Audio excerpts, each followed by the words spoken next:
అదే RTV app వార్తల్ని క్షణాల్లో చదివే అవకాశం ఉంటుంది. ఒక న్యూస్ పేపర్, ఒక టెలివిజన్ ఛానల్ మీ చేతుల్లో ఎప్పుడూ ఉంటాయి. Hello, welcome to RTV. గత కొన్ని రోజులుగా అసెంబ్లీ సమావేశాలు జరుగుతుంది తెలిసిన విషయమే. ఈ సందర్భంగా సీఎం రేవంత్ రెడ్డి జాబ్ క్యాలెండర్ని రిలీజ్ చేశారు.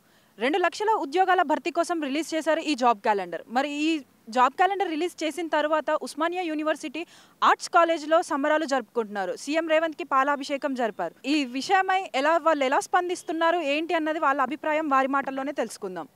సో మీ పేరు చెప్పండి. మానవతారాయ్, నిరుద్యోగ చైర్మన్, టీపీసీసీ అధికార ప్రతినిధి.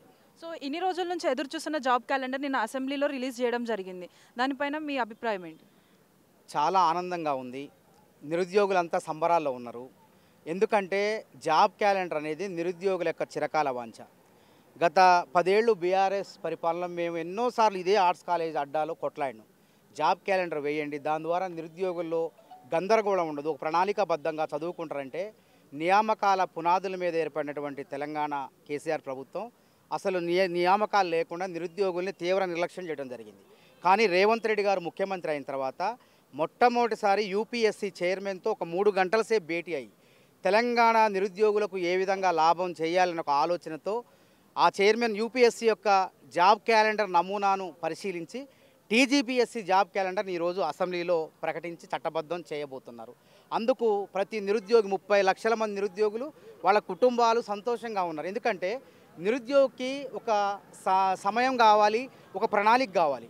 ఒకప్పుడు ఏంటంటే ఏ ఉద్యోగం ఎప్పుడు ఉంటుందో, గ్రూప్ 2 ఎప్పుడు ఉంటుందో, డిఎస్సి ఎప్పుడు ఉంటుందో, ఒకవేళ ఈ ఎగ్జామ్ పక్కనే ఆ ఎగ్జామ్ ఉంటుంది అనే గందరగోళం, అయోమయ పరిస్థితి ఉండదు. అట్లాంటివి లేకుండా నిరుద్యోగులకు ఒక ముళ్ళబాట ఉండేది గతంలో.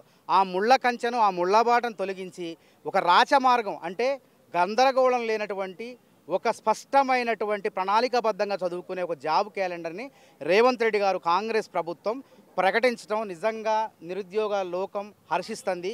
నిరుద్యోగుల యొక్క గుండెల్లో రేవంత్ రెడ్డి గారు కాంగ్రెస్ ప్రభుత్వం చిరస్థాయిగా నిలిచిపోతాడు. ప్రియాంక గాంధీ గారు యూత్ డిక్లరేషన్ ఏదైతే ఉందో, రాహుల్ గాంధీ గారు ఏదైతే చెప్పారో వారి మాటలకు అనుగుణంగా ఈరోజు ఈ రాష్ట్రంలో నిరుద్యోగులకు మేలు జరుగుతుంది. నిజంగా ఒక రకంగా చెప్పాలంటే ఈ యొక్క కాంగ్రెస్ ప్రభుత్వం రేవంత్ రెడ్డి గారి యొక్క పరిపాలన నిరుద్యోగుల యొక్క స్వర్ణ యుగంగా పేర్కొనవచ్చు అని చెప్పి మేధావులు మొత్తం కూడా ఈరోజు కీర్తిస్తున్నారు.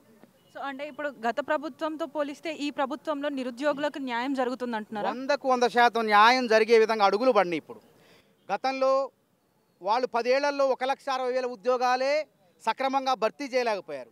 అనేక లీకులు, అనేక అక్రమాలు, నోటిఫికేషన్లు, వివాదాలు, కోర్టు చిక్కులు, కోర్టు మెట్లెక్క ఎప్పుడు భర్తీ అయితో తెలియక ఒక తరం నిరుద్యోగులు నష్టపోయారు. సింగరేణి ఉద్యోగాల్లో అవకతవకలు, అవి అన్యాయం జరిగింది, వాటిని రద్దు చేయమంటే అక్రమాలు నిరూపించినా సరే, పరీక్ష రాస్తూ పట్టుబడినా సరే, 19 మంది జైలుకు పోయినా సరే సింగరేణి ఉద్యోగాల్ని అదేవిధంగా అక్రమ పద్ధతులనే భర్తీ చేయడం జరిగింది. అదేవిధంగా గ్రూప్ 1 ఏ విధంగా పరీక్ష పెట్టమే చేత కాలేదు.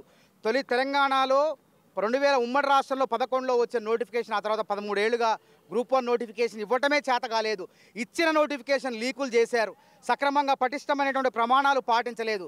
కానీ రేవంత్ రెడ్డి గారు నిరుద్యోగులకు మేలు చేయడం కోసం పటిష్టంగా, పారదర్శకంగా, వేగవంతంగా గ్రూప్ 1 పరీక్ష ప్రిలిమ్స్ను పెట్టేసి నిరుద్యోగులకు ఒక భరోసా కల్పించారు. అంటే చదువుకుంటే కొలువులు వస్తాయి, చదువుకుంటే ఉద్యోగం వస్తుంది అనేటువంటి నమ్మకాన్ని తెలంగాణ ప్రభుత్వం రేవంత్ సర్కార్ కల్పించింది. కాబట్టి ఇలా నిరుద్యోగులు సంబరాల్లో తేలుతున్నారు అనేది మనకు స్పష్టమవుతుంది.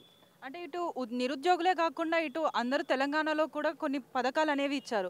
ఆ పథకాలు అనేవి అన్ని అమల్లోకి వస్తాయని అంటున్నారా? తప్పకుండా. 2 లక్షల రుణమాఫీ కేసీఆర్ ప్రభుత్వం చేత కాలేదు, 2 లక్షల ఉద్యోగాలు భర్తీ చేయలేదు. ఆ రోజు సిఆర్ బిస్వాల్ కమిటీ 1,91,000 ఉద్యోగాలు ఖాళీగా ఉన్నాయి, వాటిని భర్తీ చేయండి అని చెప్తే అవి భర్తీ చేయలేదు. 10 ఏళ్లలో వాళ్ళు భర్తీ చేసి 1,60,000 చెప్తే అందులో 25,000 ఉద్యోగాలు కాంట్రాక్ట్ పద్ధతిలో ఆర్టిజన్స్, విద్యుత్ శాఖలో ఆర్టిజన్స్ను వాళ్ళని అందులో ఉన్న వాళ్ళనే భర్తీ చేసి ఆ ఉద్యోగాలు భర్తీ చేసినవని, సింగరేణిలో ఒక 4,000 మందిని భర్తీ చేసి కాంట్రాక్ట్ ఉద్యోగుల్ని భర్తీ చేసి అందులో కూడా ఇందులో 1,65,000 ఉద్యోగాల్లో పెట్టి లెక్క చెప్పి నిరుద్యోగుల్ని మోసం చేసే ప్రయత్నం చేశారు. కానీ రేవంత్ రెడ్డి సర్కార్ అట్లా కాదు. రాహుల్ గాంధీ గారు పేర్కొన్నట్టు, ప్రియాంక గాంధీ గారు చెప్పినట్టు 2 లక్షల ఉద్యోగాలు భర్తీ చేయడానికి జాబ్ క్యాలెండర్ని ఈరోజు అసెంబ్లీలో ప్రవేశపెట్టి చట్టబద్ధం చేశారు. కాబట్టి అక్కడ ఆ ప్రభుత్వంలో జరిగిన తప్పులు ఈ ప్రభుత్వంలో జరగవు. పారదర్శకత మరియు వేగవంతంగా ఉద్యోగాలు ఇవ్వటం ఈ లక్ష్యంగానే ఈ జాబ్ క్యాలెండర్ ముందుకు పోతుందని స్పష్టమవుతుంది మనకి. Thank you. సో చూసారు కదా, గత ప్రభుత్వంతో పోలిస్తే ఈ ప్రభుత్వంలో జాబ్స్ అనేవి ఎక్కువ శాతం వరకు రిలీజ్ చేశాం, ఎక్కువ శాతం నిరుద్యోగులకి జాబ్స్ ఇచ్చే ప్రయత్నం చేస్తాం. అదేవిధంగా నిరుద్యోగులకే కాకుండా ప్రజలందరికీ కూడా ఇచ్చిన హామీలు అనేవి నెరవేర్చి తీరుతామని చెప్పేసి తెలుపుతున్నారు. కెమెరామెన్ పరశురామ్తో శ్రావణి, RTV హైదరాబాద్. మరిన్ని వీడియోస్ కోసం ఛానల్ ని సబ్స్క్రైబ్ చేయండి, లేటెస్ట్ అప్డేట్స్ కోసం వాట్సాప్ ఛానల్ ని ఫాలో చేయండి అండ్ లింక్ డిస్క్రిప్షన్ లో ఉంది.